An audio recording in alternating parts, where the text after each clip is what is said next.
everyone, how are you all? I am good. I am always good. Not always. जब मैं कुछ ज्यादा over thinking कर लेती हूँ। तो आज मेरे पास है ये, यहाँ पे कुछ नहीं लिखा है, तो ये आज मेरे हाथ में है बुक धर्मा। ठीक है, समझ गए सब।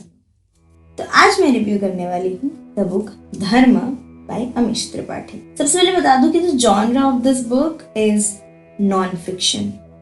इस बुक का ब्रीफ बताने से पहले मैं आपको एक छोटी सी बात बता दूं। This book is based on Shiva trilogy, Ramachandra series and the small Mahabharata incidents. तो ये सारी बुक्स की छोटी छोटी कहानियां लेकर उसको एनालाइज कर उस कहानियों में से अपनी लाइफ का धर्म ढूंढने की कोशिश की जा रही है। तो इस बुक के अंदर 4 कैरेक्टर्स होते हैं, जिसमें से एक है धर्मराज और उसकी पत्नी लोपमुद्रा और धर्मराज की बेटी जिसका नाम है गार्गी, और गार्गी का हस्बैंड नचिकेत, यानी कि नचिकेत के सास ससुर है धर्मराज और लोपमुद्रा। तो ये छोटी सी फैमिली बैठकर Shiva trilogy of Amish, Ramachandra series of Amish, Mahabharata के सारे इंसिडेंट को एनालाइज करते हैं और ऐसे ही एक छोटा सा बातचीत का कार्यक्रम रखते हैं अपने घर के अंदर। तो हम शॉर्ट में कह सकते हैं कि ये छोटी सी फैमिली के बीच में एक हेल्दी डिस्कशन हो रहा है इस एंटायर बुक के अंदर। मैं आपको शॉर्ट में बताना चाहूंगी कि मुझे इस बुक के अंदर से पर्सनली कौन कौन से लेसन मिले, लेकिन बहुत शॉर्ट।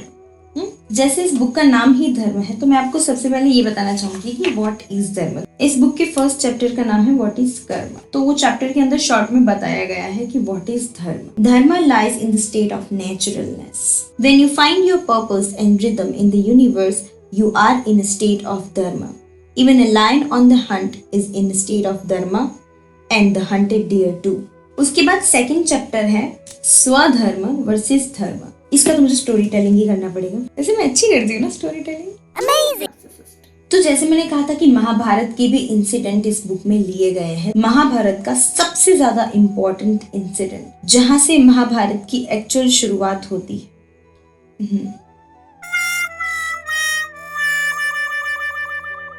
भीष्म सबसे बड़ा बेटा था, लेकिन भीष्म सत्यवती का बेटा नहीं, लेकिन भीष्म शांतनु और माता गंगा का बेटा। लेकिन गंगा माता एक रिस्पॉन्सिबल वुमन थी उस टाइम की, तो उन्हें इस सृष्टि को लेकर अपनी जो भी जिम्मेदारियां थी उनको निभाना था, इसीलिए वो शांतनु के साथ राज्य में एक रानी बन के नहीं रह पा रही थी। तो शांतनु को अकेला अकेला लग रहा था। शांतनु ने एक दूसरी स्त्री सत्यवती, उसके साथ शादी की। सत्यवती शादी करके आती है और वो भीष्म से ये मांग करती है कि तुम ऐसी शपथ लो कि तुम ब्रह्मचर्य का पालन करोगे और कभी भी शादी नहीं करोगे। भीष्म का धर्म ये था कि वो अपनी माता की आज्ञा का पालन करे और जैसा उसकी माता उसको कहती है वो वैसा करे, और भीष्म ये शपथ ले लेता है।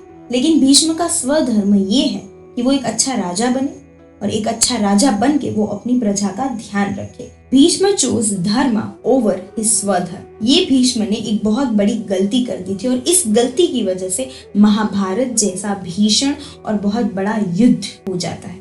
तो सेकेंड चैप्टर में ये बताया गया है कि आपको हमेशा अपने स्वधर्म को आगे रखना चाहिए। आप जिसको राइट बोल रहे हो, आप जो कर रहे हो, आप सोच रहे हो कि मैं जो कर रहा हूँ वो तो ठीक ही है, यही धर्म है, मुझे यही करना चाहिए। इसका एक बहुत बड़ा एग्जाम्पल है द्रौपदी का चीरहरण। जिन्होंने भी महाभारत को बहुत डीप में पढ़ा होगा या फिर अच्छे से उसका अभ्यास किया होगा, उनको पता होगा कि युधिष्ठिर जो कर रहा था वो इसीलिए कर रहा था कि उसको ये सिखाया गया था, एक अंधपट्टी उसके आंखों के ऊपर डाल दी गई थी कि यही धर्म है। ये गैम्बलिंग और गैम्बलिंग में जो भी उसके पास बचा कुचा वो सब गैम्बल में लगा देना, यही धर्म है।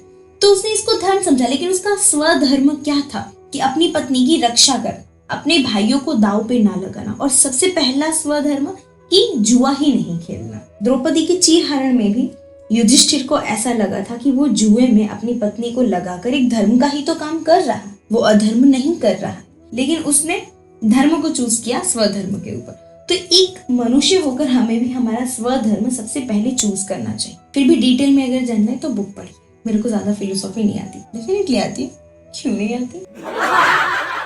तो फाइनली रिव्यू टाइम। फर्स्ट, आपको ये बुक डेफिनेटली तभी पढ़नी चाहिए जब आप स्पिरिचुअलिटी की फिलोसॉफीज को लेकर सीरियस हो और आप उसके बारे में ज्यादा जानना चाहते हो। You are open to opinions about spirituality and the philosophies related to spirituality. Otherwise this book is not for you.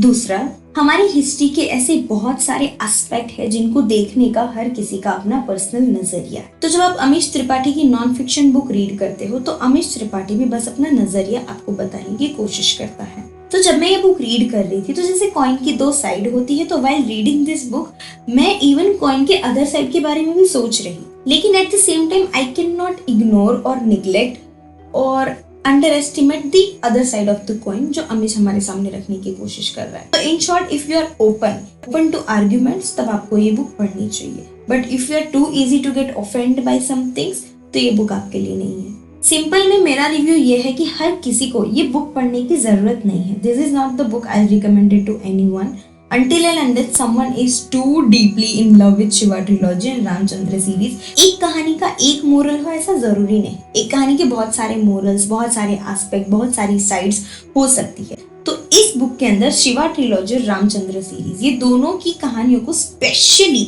Analyse करके मोरल ऑफ द स्टोरी को बहुत अच्छे तरीके से डिफाइन किया गया है। तो अगर आप बहुत बड़े ह्यूज फैन हैं ये दो सीरीज के अमीश की, तो आपको ये बुक जाके पढ़नी चाहिए। तो अगर आप इतने बड़े फैन नहीं हो या फिर आपने रीड नहीं करी है, तो आपको ये रीड नहीं करनी चाहिए। This book is not something like कि अगर आप रीड नहीं करोगे तो you are missing something, you are not missing anything. अगर आप बहुत क्यूरियस हो माइथोलॉजिकल हिस्ट्री को लेकर, तो आप डेफिनेटली इसको रीड कर सकते हो। इफ नॉट, तो जरूरत नहीं है। So this was all my review for today. I'll see you in the next video. Bye bye.